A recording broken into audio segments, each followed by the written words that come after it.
السلام علیکم، میں ہوں عارض شبر، آپ لوگ مجھے سن رہے ہیں کلاسک انٹرٹینمنٹ چینل کے اوپر۔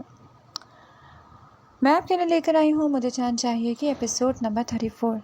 ایپیسوڈ کو شروع کرنے سے پہلے چینل کو سبسکرائب کرنا بالکل مت بھولیں اور بیل آئیکن کا بٹن دبائیے تاکہ آنے والی تمام نئی ویڈیوز آپ تک بر وقت پہنچیں۔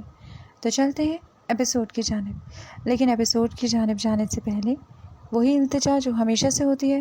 آپ لوگ انتہائی سوئی ہوئی عوام ہے جو بالکل بھی فیڈ بیک نہیں دیتی اور مجھے کہتے ہیں میں لیٹ ایپیسوڈ دیتی ہوں۔ لیٹ ایپیسوڈ اسی لیے دیتی ہوں کیونکہ آپ لوگ مجھے کامنٹس نہیں رپلائی دیتے۔ تو چلتے ہیں ایپیسوڈ کی جانب۔ پتہ نہیں کیا وقت ہو رہا تھا، مسکان کو ایسا محسوس ہو رہا تھا جیسے وقت تھم گیا۔ اس کی موت کمرے کی دہلیز کے باہر کھڑی تھی۔ غزالہ کی باتیں یاد کر کے اس کی آنکھیں ایک بار پھر نمکین پانیوں سے بھر گئی۔ درد کی ایک لہر اس کے وجود کو ٹکڑوں میں بانٹ گئی تھی۔ غزالہ کے جملے اسے اذیت سے ہمکنار کر گئے۔ اس پر اچھی خاصی گھبراہٹ سوار تھی اور شاید اسی لیے اسے 2 گھنٹوں پر مشتمل یہ دورانیہ اسے ہاتھوں سے ریت کی طرح پھسلتا ہوا لگا۔ اسے سوچ لیا تھا وہ عین وقت پر نکاح سے انکار کر دے گی، تبھی باہر سے کچھ لوگوں کی آوازیں اس کا دل لرزا گئی۔ اگر امی کو اپنے نکاح کی حقیقت بتا دی تو وہ تو ویسے ہی مر جائیں گی، اور اگر نکاح پہ نکاح کیا تو میں مر جاؤں گی۔ مالک، یہاں آپ نے مجھے کس دوراہے پر لا کھڑا کیا؟ مجھ میں اتنی سخت نہیں کہ میں اتنا سخت امتحان دوں۔ مالک، مجھے اس سے نجات دلا دے، مجھے اس سے نجات دلا دے۔ وہ اپنے گھٹنوں کے گرد بازو لپیٹے اللہ سے فریاد کری تھی، تبھی غزالہ کنڈی کھول کر اندر داخل ہوئی۔ سر پر چادر لو، باہر مولوی صاحب آ گئے۔ چلانے کے باعث غزالہ کی آواز بیٹھ گئی، آنکھیں رونے سے سوج چکی تھی۔ امی، میں نے کچھ نہیں کیا، وہ جھوٹ بول رہے ہیں، آپ یہ سب ٹھیک نہیں کر رہی۔ وہ بھرائی ہوئی آواز میں بولی۔ تو پھر کیا کروں؟ اس کے دوست کا انتظار کروں تاکہ تمہاری تصویریں آج موئز کو بھیجی ہے، کل کو یہاں بھیجے گا، پھر جانے کہاں کہاں۔ کیا دوں گی تمہارے باپ کو میں جواب کہ کیوں تھی تم موئز کے ساتھ؟ بولو، ہے کوئی جواب؟ وہ شعلہ اگلتی آگ کی بھٹی بنی ہوئی تھی۔ تم شکر کرو وہ لڑکا تمہیں غلاظت میں ڈبو کر پھر بھی نکاح کرے، ورنہ اکثریت تو بھاگ جاتی ہے۔ اب خاموشی سے باہر آؤ، مجھے اسپتال جانا ہے۔ انہوں نے طنز کا تیر چھوڑا۔ میں نہیں آؤں گی امی، وہ جھوٹا انسان ہے، یہ تصویریں جھوٹی ہیں۔ اس کے الفاظ منہ میں ہی رہ گئے۔ غزالہ نے اپنی جوتی اس کے نازک چہرے پہ کھینچ کر ماری۔ کیوں نہیں آئے گی باہر؟ اب ساری ہیکڑی نکل گئی؟ میں تمہیں جان سے مار دوں گی۔ مسکان، باہر چلو میرے ساتھ۔ وہ اسے بالوں سے کھینچ کر کھڑا کر گئی۔ غزالہ کا آج ایک ایک لفظ زہر میں بھجا ہوا تھا۔ اگر زندگی کے کسی حصے میں تجھے اپنی دونوں بہنوں کے لیے دل میں تھوڑا سا بھی پیار تو باہر چل مسکان، مجھے مت مجبور کر کے میں تیری جیسی غلیظ لڑکی کو ہاتھ بھی لگاؤں۔ آنٹی، مولوی صاحب باہر بلا رہے ہیں۔ دروازے کی دہلیز پر موئز مسکراتی نظروں سے مسکان کو مار کھاتا دیکھ کر بولا، پوچھو اپنے معشوق سے یہ نکاح کرنے سے انکاری ہے۔ وہ اسے جھٹکا دے کر کرسی پر گرنے کے انداز میں بیٹھی تھی۔ آپ مجھے جان سے بیمار تھی، میں اف نہیں کروں گی، پر اس رذیل سے نکاح نہیں کروں گی۔ وہ بکھرے سے حلیے میں لڑکھڑاتی ہوئی ہچکیوں کے درمیان اٹک اٹک کر بولی، اے لڑکے، میں باہر جا رہی ہوں، اس غلیظ لڑکی کو باہر لے کر آؤ، اب یہ تم پر ہے۔ وہ کینہ-تون نظروں سے اسے دیکھتی ہی باہر نکلی۔ مسکان بیبی کا کیا حال ہو گیا؟ سارا کا سارا چہرہ بگاڑ دیا ساچو نے۔ پر کوئی بات نہیں، میں نکاح کے بعد مرہم لگا دوں گا اپنی جان کو۔ وہ اس کے چہرے کے نزدیک اپنی انگشت شہادت لے گیا۔ یہ تھپڑ مجھے بہت پہلے مار دینا چاہیے تھا، جس دن تمہاری غلیظ نظریں مجھ پر پڑی تھی۔ اگر چکبران کو معلوم ہو گیا نا تمہارے اس کھیل کا، تمہیں اگلی سانس بھی نصیب نہیں ہوگی موئز، یاد رکھنا۔ اس کی آواز غصے سے لرز رہی تھی اور آنکھیں شعلے اگل رہی تھی۔ تیری اتنی ہمت سالی کتیا، مجھ پر ہاتھ اٹھاتی ہے؟ تجھے تو وہاں چھوڑ کر آؤں گا کہ پل پل موت مانگے گی، پر نصیب نہیں ہوگی۔ موئز کے زناٹے دار تھپڑ نے اس کے 14 طبق روشن کر دیے۔ ابھی بھی اپنے اس نام نہاد کزن کو رو رہی ہے؟ اس کی ناک کے نیچے سے لے کر جاؤں گا تجھے، آخر اتنے سالوں کی نظر جو تھی تجھ پر، اب بہت ہو گیا اچھا بننے کا ناٹک۔ عزت ہے تیری میں نے تیری ماں کی نظروں میں پہلے ہی لوٹ لیا۔ اب اگر تو باہر نہیں چلی تو میں وہ سب کچھ سچ میں کر دوں۔ مسکان، تو مجھے بھی جانتی نہیں۔ وہ اس کے گھنے ریشمی بالوں کو اپنی مٹھی میں مکید کے کھینچ کر بولا، جو تکلیف سے بلبلا اٹھی۔ بول، کرے گی نکاح؟ نہیں، وہ کپ کپاتے لبوں سے بولی، جس کا چہرہ آنسوؤں سے بھیگا ہوا تھا۔ بول، کرے گی نکاح؟ نہیں کروں گی، میں نکاح نہیں کروں گی، ذلیل انسان، چھوڑو مجھے۔ وہ خود کو اس کی گرفت سے آزاد کرانے کی تگ و دو میں ہلکان ہو رہی تھی، جس کی آخری ضرب پر وہ خود کو سنبھال نہ سکی۔ اور جھٹکے سے سامنے گری، مگر دو مردانہ ہاتھوں نے اسے مضبوطی سے گرنے سے بچایا۔ جی بولے۔ یہاں نہیں، ادھر کافی شور ہے، ہم اس طرف چلتے ہیں۔ اس نے سفید ریت کی سمت اشارہ کیا۔ آپ مجھے یہی بتا دیں ڈیوڈ، اس نے قصداً انکار کیا۔ اینا، کیا تم مجھ پر اتنا بھی بھروسہ نہیں کرتی؟ وہ اس قدر لجاجت سے بولا کہ اینا کو ہتھیار ڈالنے پڑے۔ اچھا چلیں۔ وہ اس کی ہمراہی میں پانی کی لہروں کے قریب ہوئی تھی، جہاں چاند کی روشنی میں سب کچھ رومانوی سا لگ رہا تھا۔ اینا، میں نے کافی بار کوشش کی تم سے دور رہنے کی، مگر میں ایک ایسے کیوپٹ کا شکار ہوا تھا جس سے میں چاہ کر بھی خود کو بچا نہیں پایا۔ یہ کیا بول رہے ہیں آپ؟ وہ نہایت تلخی سے گویا ہے۔ پہلے تو میری پوری بات سن لو ہے نا، پھر جواب دینا۔ میں پہلی نظر کی محبت پہ یقین نہیں کرتا تھا۔ میرا ایسا ماننا تھا کسی بھی ریلیشن شپ سے پہلے لڑکے کی آپس میں دوستی ہونا چاہیے، پھر اس کے بعد گرل فرینڈ بوائے فرینڈ جیسا رشتہ۔ پر تمہارے معاملے میں آ کر سب کچھ الٹ ہوتا گیا۔ اس کے لہجے کی شاخی پن پر جیسے پتھر کی ہو گئی، دل سے امٹتے غصے کی لہر کو دبا کر سرد انداز میں بولی، لوک ڈیوڈ، میں مسلم ہوں اور ہمارے مذہب میں ایسا کچھ بھی نہیں ہوتا۔ میں یہاں صرف پڑھنے آتی ہوں۔ بہتر ہوگا تم اپنے مذہب کی لڑکی ڈھونڈو، مجھے تمہاری مزید کوئی بھی بات نہیں سننی۔ وہ یکبستہ موسم میں لہروں کے دوش پر اڑتی تیز ہواؤں کے شور میں اسے سنجیدہ لہجے میں بول کر پلٹی تھی، جس کی نازک کلائی اس نے اپنی مضبوط گرفت میں جکڑی۔ وہ زیادہ دیر خود پر قابو نہ رکھ سکا، جسے نہ سننے کی عادت نہ تھی۔ ایک ثانیے کو انا بت بنی کھڑی رہ گئی۔ یک لخت اس کا چہرہ سرخ ہو گیا۔ ہاؤ ڈے یو ڈیوڈ، لے مائی ہینڈ۔ وہ اس کی گرفت سے اپنا ہاتھ آزاد کرانے کے لیے اکھڑے لہجے میں بولی، جسے اپنا یہاں سناٹے میں کھڑا ہونا کسی خطرے سے خالی نہ لگا۔ وہ اطراف میں دیکھنے لگی، شاید کسی کی نظر ان پر پڑ جائے، پر سبھی اپنے آپ میں گم تھی۔ اسٹرینج ہے نا، مجھ سے تم ہاتھ ملانا تو دور اپنا بیگ دینا بھی پسند نہیں کرتی، پھر اس اذلان سے کیوں ملتی ہو؟ ویسے تو تم مردوں سے دوستی کرنا پسند نہیں کرتی، اور یہاں تو… وہ اسے سرتا پاؤں دیکھتے ہوئے بولا، جو اس پر تاک تاک کے فکرے کس رہا تھا۔ تبھی کسی کے دو مضبوط ہاتھوں نے اسے زور سے جھٹکا دیا۔ وہ لڑکھڑا کے پیچھے گرا۔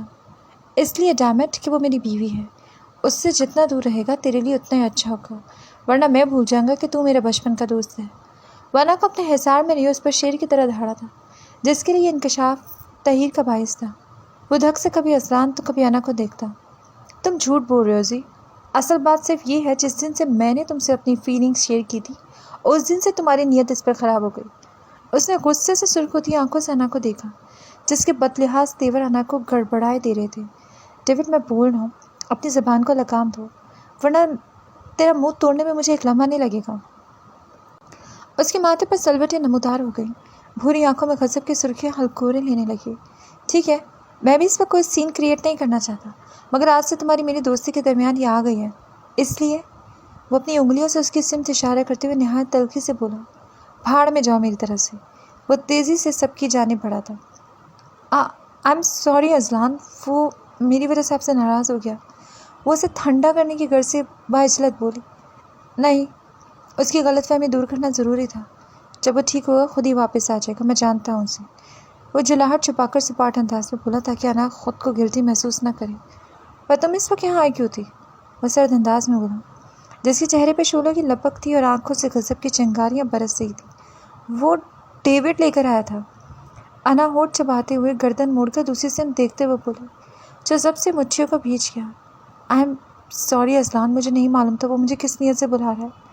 اس کا چہرہ پھیکا ہو گیا۔ وہ مشکل اپنے تمام حواسوں پر قابو پاتے ہوئے لرزتی ہوئی آواز میں سر جھکائے بولی، سامنے والے کے چہرے پر نہیں لکھا ہوتا اس کی نیت کیا ہے، آئندہ کے لیے محتاط رہنا۔ وہ استحقاق بھرے انداز میں بولا، جو شرمندگی کے مارے سر جھکائے کھڑی تھی۔ چلاؤ واک کرتے ہیں۔ وہ اس کا گداز بازو تھام کر ماحول میں پھیلے تناؤ کو کم کرنے کی کوشش کرنے لگا، جو اس کی نظروں کی تپش اور لمس کی حدت سے فطری حجاب میں آ گئی۔ بادلوں کی اوٹ میں چھپتا ہوا چاند رقص کرتی ہوا کی سرگوشی، رات کے اس پہر سمندر کنارے اذلان حیدر کے ساتھ قدم سے قدم ملا کر چلنا ایک خواب سا تھا۔ اس کے ملبوس سے اٹھتی مسحور کن خوشبو سے اپنے حواسوں پر چھاتی محسوس ہو رہی تھی۔ اس نے اپنی گرفت میں اس نازک وجود کو دیکھا جو خوف سے کپکپا رہی تھی۔ جبران کا سانس سینے میں اٹک گیا۔ اس کے اندر اس وقت ایک خدشہ برپا تھا۔ اس نے نرمی سے اسے بالوں سے جکڑ کر چہرہ اوپر کیا، جہاں اس کی آنکھیں رونے سے سوج چکی تھی۔ چہرے پر انگلیوں کے نشان واضح تھے۔ شنگرفی ہونٹوں سے رستا خون دے کر وہ غصے سے پاگل ہوا۔ یہ کس نے کیا مسکان؟ اس کی سرد اور بے تاثر آواز پر مسکان کو اپنی ریڑھ کی ہڈی تک سنسناہٹ پہنچتی محسوس ہوئی۔ میں نے کچھ نہیں کیا جبرا، وہ میری چھوٹی تصویریں نکاح کر رہے تھے، میں نے کچھ نہیں کیا۔ رونے کے باعث اس کے منہ سے لفظ ٹوٹ ٹوٹ کر ادا ہو رہے تھے۔ میں نے پوچھا یہ کس نے کیا مسکان؟ وہ شیر کی طرح دھاڑا تھا۔ معیز، اس کے سینے سے لگی ہچکیوں کے درمیان بولی۔ تم چھوڑو اسے جبران، یہ میری ہونے والی بیوی ہے۔ معیز نے اندر داخل ہوتی غزالہ کو دیکھ کر اداکاری دکھائی۔ وہیں جبران کی شرٹ پر اس کی گرفت مضبوط ہوتی جا رہی تھی۔ اس کے اندر چھپے خوف کا وہ بخوبی اندازہ لگا سکتا تھا۔ جبران نے مسکان کو بازو سے تھام کر اپنے اونٹ میں کیا، پھر پوری قوت سے معیز کو اس سے دور دھکیلا۔ ہمت کیسی ہے تجھے اسے ہاتھ لگانے کی؟ بول۔ اس کے بھاری ہاتھ سے پڑنے والے تھپڑ سے وہ اچھل کر کارنر ٹیبل پہ گرا، جسے جبران غضبناک ہوا دیوانوں کی طرح مار رہا تھا۔ بول، کیا جھوٹ بول کر ادھر آیا تھا؟ جواب دے، کیا بکواس کی تھی تو نے؟ کہا تھا نا تجھے میری بیوی سے دور ہے، مگر تجھے میری بات سمجھ نہیں ہے۔ آج تیرے جسم کا جب تک ایک ایک قطرہ نہیں بہاؤں گا مجھے سکون نہیں ملے گا۔ وہ اپنی پینٹ کی بیلٹ نکالتے ہوئے اس وقت ایک بھپرا ہوا شیر بنا اسے مار رہا تھا۔ نہیں جبران بیٹا نہیں، اسے چھوڑ دو، وہ مر جائے گا، آپ کو بھائی صاحب کی قسم۔ وہ معیز کو خون میں رنگا دیکھ کر چیخ اٹھی، تبھی وہ اسے چھوڑ کر پلٹا تھا۔ جہاں کمرے کے باہر کھڑے معیز کے ساتھ آئے لوگوں کو دیکھ کر وہ دھاڑا، نکل جاؤ سب کے سب یہاں سے، ورنہ ایک ایک کو حوالات میں بند کروا دوں گا۔ وہ غزالہ کی قسم پر اپنے بے قابو ہوتے غصے پر ضبط کرتا چیخا تھا۔